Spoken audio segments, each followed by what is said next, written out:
Hello കൂട്ടുകാരെ, ഇന്ന് നിങ്ങൾക്ക് എത്ര തിരക്കുണ്ടെങ്കിലും ഈ വീഡിയോ സ്കിപ്പ് ചെയ്യാതെ ഫുള്ളായി കാണുക. കാണാതെ പോയാൽ ഒരു പക്ഷേ നാളെ നിങ്ങൾക്ക് അത് വലിയ നഷ്ടമായേക്കാം. അന്ന് ചിന്തിച്ചിട്ട് കാര്യമില്ല. അതുകൊണ്ട് സ്കിപ്പ് ചെയ്യാതെ ഫുള്ളായി കാണുക.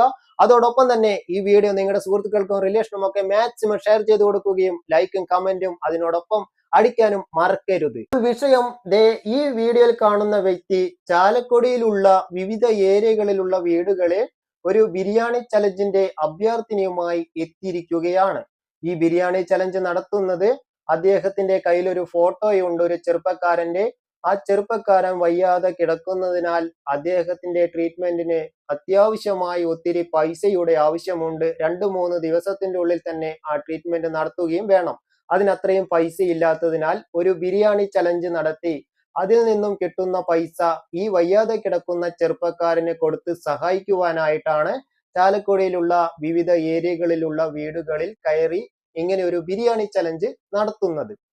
അപ്പോൾ ഒരു വയ്യാതെ കിടക്കുന്ന വ്യക്തിയുടെ സഹായത്തിനല്ലേ എന്ന് കരുതി അവിടെയുള്ള എല്ലാ വീട്ടുകാരും 1, 2, 3, 4 ബിരിയാണിക്കൊക്കെ പൈസ കൊടുത്ത് സഹായിച്ചു. ഒരു ബിരിയാണിക്ക് 175 രൂപയോളം വരുന്നുണ്ട്. അങ്ങനെ 4ഉം 5ഉം ഒക്കെ ബിരിയാണിക്ക് പൈസ കൊടുത്ത് ഓരോ വീട്ടുകാരും സഹായിച്ചു.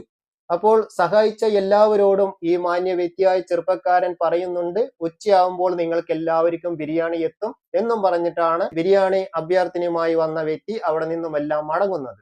അങ്ങനെ പൈസ കൊടുത്ത വ്യക്തികൾ എല്ലാവരും വയ്യാതെ കിടക്കുന്ന ഒരു വ്യക്തിയെ ബിരിയാണി ചലഞ്ചിലൂടെ സഹായിക്കാൻ കഴിഞ്ഞല്ലോ എന്നൊരു സന്തോഷവും ഉച്ചയാകുമ്പോൾ ചൂടോടെ ബിരിയാണിയും കഴിക്കാമല്ലോ എന്ന 2 സന്തോഷത്തോടു കൂടിയിട്ട് ഇരിക്കുകയാണ്. അങ്ങനെ ഉച്ചയായി, ബിരിയാണി എത്തിയില്ല.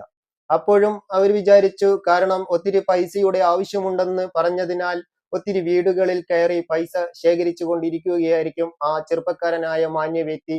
വൈകുന്നേരം ആകുമ്പോഴേക്കും എത്തുമെന്ന പ്രതീക്ഷയോടുകൂടി വീണ്ടും പൈസ കൊടുത്ത എല്ലാവരും കാത്തിരിപ്പ് തുടർന്നു. അങ്ങനെ വൈകുന്നേരമായി, ബിരിയാണി വന്നില്ല. അങ്ങനെ ഇരുട്ടായി തുടങ്ങി, പൂർണ്ണമായും ഇരുട്ടായപ്പോൾ വന്നു. മാനത്ത് നക്ഷത്രങ്ങളും ചന്ദ്രനും വന്നു. പക്ഷേ ബിരിയാണി മാത്രം വന്നില്ല. അപ്പോൾ കൊടുത്ത എല്ലാ വീട്ടുകാർക്കും മനസ്സിലായി, പണം പോയി. ഇതൊരു തട്ടിപ്പിന്റെ മെയിനായ മാന്യ വ്യക്തിയായിരുന്നു ഇവിടെയെല്ലാം വന്ന് പൈസ മേടിച്ചത് എന്ന്. അങ്ങനെ ഇത്തരത്തിൽ വയ്യാതെ കിടക്കുന്ന ഒരു വ്യക്തിയെ സഹായിക്കാൻ എന്ന് പറഞ്ഞ് എത്തിയ വ്യക്തി പൂർണ്ണമായും ഒരു തട്ടിപ്പുകാരനായിരുന്നു. കണ്ടാൽ മാന്യനായ ഒരു വ്യക്തിയെ പോലെ തോന്നുന്നു. വളരെ ടിപ് ടോപ്പ് ആയിട്ടാണ് അദ്ദേഹം ഡ്രസ്സൊക്കെ ചെയ്ത് ഓരോ വീടുകളിലും കയറി ഇറങ്ങി ഇങ്ങനെ ഒരു തട്ടിപ്പ് നടത്തിയത്. അതുകൊണ്ട് ഇത്തരത്തിൽ പരിചയമില്ലാത്ത ഒരാളും നിങ്ങളുടെ വീട്ടിൽ കയറി വന്ന് സഹായ അഭ്യർത്ഥനയുമായി വന്നാൽ 5ന്റെ പൈസ കൊടുത്ത് സഹായിക്കാതിരിക്കുക.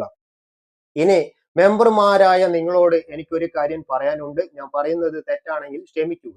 ഇതേപോലെ ഏതെങ്കിലും വാർഡിൽ വയ്യാതെ കിടക്കുന്ന ഒരു വ്യക്തി ഉണ്ടെങ്കിൽ, ആ വ്യക്തിക്ക് ഇതേപോലെ സഹായം നടത്തുന്നുണ്ടെങ്കിൽ, നിങ്ങൾ ഏതൊക്കെ ഏരിയകളിൽ നിന്നുമാണോ ഈ ഒരു സഹായം അഭ്യർത്ഥനയുമായി പോകുന്നത് എന്ന് വെച്ചാൽ അവിടെയുള്ള എല്ലാ വാർഡ് മെമ്പറുകളെയും ഒന്ന് അറിയിക്കുക.